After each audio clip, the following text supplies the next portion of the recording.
మీరు చేస్తున్నారు ఇంతవరకు మంత్రివర్గం మీదనే చర్చలు జరగలేదు. మీ పార్టీకి మీరు చర్చలు చేసేసిండ్రు, శాఖలు కేటాయించిండ్రు, ప్రమాణ స్వీకారాలకు కూడా మీరు ముహూర్తాలు అవును దానికి ఖాళీగా లేవు. అదే కదా మీ మీ మీ తప్పుడు వార్తల వల్ల ప్రజలు గందరగోళంలో ఉన్నారు. విద్యాశాఖకు నేనే మంత్రిని, నేనే ఫుల్ టైం మినిస్టర్ను. నేను పార్ట్ టైమా? నేను కేసీఆర్ నా ఫామ్ హౌస్లో వండుకొని ప్రభుత్వాన్ని నడుపుతున్నానా? నేను ఇక్కడికి వచ్చిన 4 రోజుల నుంచి ఎన్ని శాఖల మంత్రులను కలిసినా ఏ శాఖ ఖాళీ లేదు. అన్ని శాఖలకు మంత్రులు ఉన్నారు. నా దగ్గర ఉన్న శాఖలకు నేను క్రియాశీలక మంత్రికి ఏమైనా పరీక్షలు నిర్వహించకుండా వదిలేసినామా? 10th క్లాస్ ఎగ్జామ్స్ నిర్వహించలేదా? ఇంటర్మీడియట్ ఎగ్జామ్స్ నిర్వహించలేదా? ఇంజనీరింగ్ ఎగ్జామ్స్ నిర్వహించలేదా? పరీక్షల ఫలితాలు విడుదల చేయలేదా? ఎక్కడైనా గతంలో జరిగినట్టు ఏమైనా లోపాలు జరిగినాయా?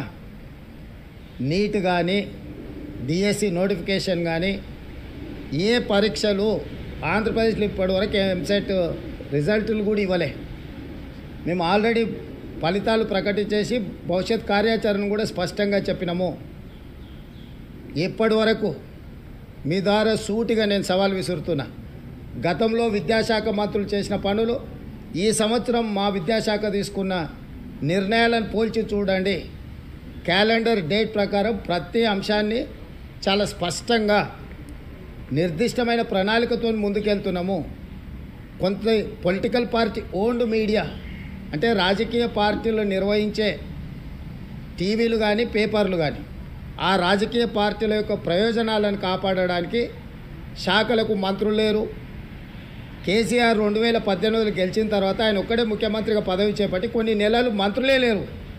ఏ రోజన్నా ఏ పేపర్ అన్నా ఏ టీవీ అన్నా ఇట్లుంటుందా అని ఎవరైనా మాట్లాడినరా? 12 మంది మేము నిరంతరము కష్టపడి వివిధ శాఖలలో సమన్వయం చేసుకొని ఎన్ని సమీక్షలు చేసిన, విద్యాశాఖ మీద నేను ఎన్ని సమీక్షలు చేసిన, ఎన్ని రిజల్ట్స్ రిలీజ్ చేసిన. సో ఊరికే ఏదో ఒకటి అనేసి ఈ ప్రభుత్వం మీద బురద జల్లాలన్న ఆలోచన రాజకీయ పార్టీలకు సంబంధించిన మీడియా వాళ్ళు ప్రయత్నం చేస్తే తప్పులేదు. మిగతా మీడియా సంస్థలు కూడా అందులో పడి కొట్టుకుపోవడం సమంజసం కాదు.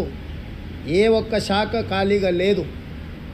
అన్ని శాఖలకు సమర్థమైన మంత్రులు ఉన్నారు. సమర్థవంతంగా నిర్ణయాలు తీసుకుంటున్నాం. ఏ కార్యాచరణ కూడా వాయిదా పడలేదు. ఈరోజు మీరు ఆంధ్రప్రదేశ్తో పోలుస్తారా, కర్ణాటకతో పోలుస్తారా, ఇంకో ఏ రాష్ట్రంతో పోలుస్తారో మన రాష్ట్రంలో నిర్వహిస్తున్న శాఖలు, ఇతర రాష్ట్రాలలో నిర్వహిస్తున్న శాఖలు, మంత్రులను పోల్చి చూసి అప్పుడు మీరు చెప్పండి, ఎస్ ఈ రాష్ట్రంలో మీకంటే ముందున్నారు, మీకంటే బాగా వ్యవహరిస్తున్నారు.